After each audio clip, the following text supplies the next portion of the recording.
আজকে নেহারি রান্না করেছিলাম, সাথে চালের আটা রুটি বানিয়েছিলাম, বরিশালের বিখ্যাত খাবার আর আমার হাজবেন্ডের অনেক পছন্দের। আর এগুলো করতে গিয়ে আজকে যে এইভাবে একটা মুসিবতে পড়ে যাব বুঝতেই পারিনি। সো হ্যালো এভরিওয়ান, আসসালামু আলাইকুম, welcome back to my other blog. আশা করি সবাই ভালো আছেন, আলহামদুলিল্লাহ আমিও ভালো আছি। তো আজকের ভিডিওটা কিন্তু আমি দুপুরবেলা থেকে শুরু করতেছি। আজকে দুপুরে আমি নেহারি রান্না করব, সাথে চালের আটা রুটি। তো এখানে এই যে চালের আটাগুলো আমি খুব ভালো করে সেদ্ধ করে ঢাকনা দিয়ে রেখে দিচ্ছি 10 মিনিটের জন্য। এদিকে কিন্তু নেহারিটা রান্না বসিয়ে দেব। খুব সুন্দর করে পায়াগুলো খুব সুন্দর করে ধুয়ে নিয়েছিলাম। গরুর পায়া ছিল এগুলো, সরি পায়া ছিল না, এগুলো ছিল নলা। তো যাই হোক, এখানে কিন্তু সমস্ত ধরনের মশলাগুলো আমি প্রেসার কুকারের ভিতরে কষিয়ে নিয়েছি। এখন সবগুলো নলা এখানে দিয়ে দিচ্ছি, দিয়ে কিন্তু এখানে আমি গরম পানি দিয়ে দেবো। অনেকে মাখিয়ে রান্না করে নেহারিটা, আমি এখানে একটু কষিয়ে রান্না বসিয়ে দিয়েছি। আমার কাছে মনে হয় যে কোনো অল্প জিনিস মাখিয়ে রান্না না করে কষিয়ে রান্না করলেই বেশি ভালো হয়। তো এখানে কিন্তু আমি গরম পানি দিয়ে দিলাম। আর যেহেতু এগুলো নলা, তাই নাড়া যাচ্ছে না একদমই, তো হালকা করে একটু নেড়ে দিয়ে দিলাম। আর ঢাকনা দিয়ে এখন অনেকগুলো ছিটি দিয়ে দেব,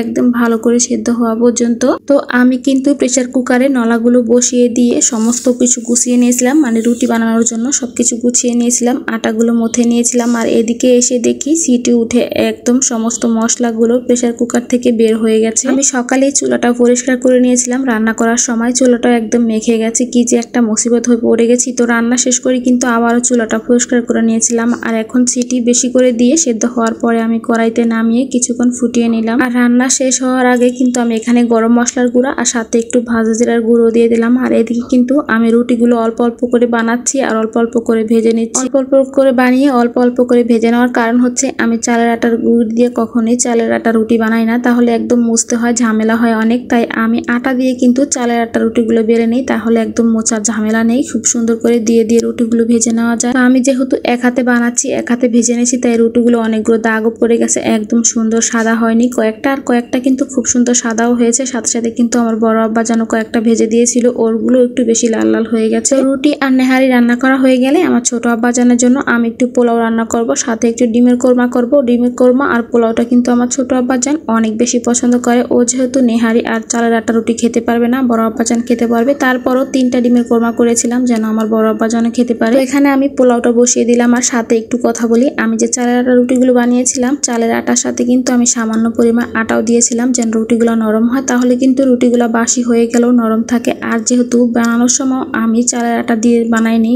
আটা দিয়ে বানিয়েছিলাম, এর কারণেও কিন্তু রুটিগুলো নরম হবে। এগুলো অবশ্য আমি কারো কাছ থেকে শিখিনি, এমনিতেই মন থেকে করেছিলাম আর দেখেছি মাশাআল্লাহ খুব সুন্দরই হয়েছে, তাই আপনাদের সাথে শেয়ার করলাম। আপনারা চাইলে এইভাবে করতে পারেন। তো এখানে যাই হোক, আমি কিন্তু সবকিছু গুছিয়ে নিয়েছি। আর এখানে কিন্তু ডিমের কোরমাটাও বসিয়ে দিয়েছি, সাথে একটু চিনি দিলাম, সামান্য একটু মরিচ দিলাম। আর এখানে কিন্তু সাথে আমি একটু গুঁড়া দুধ দিয়েছিলাম, যেহেতু টক দই আমার কাছে ছিল না, এখানে একটু গুঁড়া দুধ দিয়েছিলাম। আর এই যে রান্না কিন্তু হয়ে গেছে অলমোস্ট কমপ্লিট। আমার আব্বাজান কিন্তু খুব মজা করে খেয়েছিল ডিমের কোরমা দিয়ে পোলাও। আর চালটা সাথে সাথে ধুয়ে সাথে সাথে পোলাওটা রান্না করছে, তারপরও কিন্তু খুব সুন্দর ঝরঝরাও হয়েছিল। আর নেহারিটা অনেক বেশি মজা হয়েছিল, নরম নরম নেহারির মাংস, সাথে হয়েছিল নরম নরম চালের আটা রুটি। তো আজকের মতো ভিডিওটা এই পর্যন্ত শেষ করলাম। সবাই ভালো থাকবেন, সুস্থ থাকবেন, আমাদের জন্য দোয়া করবেন। আল্লাহ হাফেজ, আসসালামু আলাইকুম।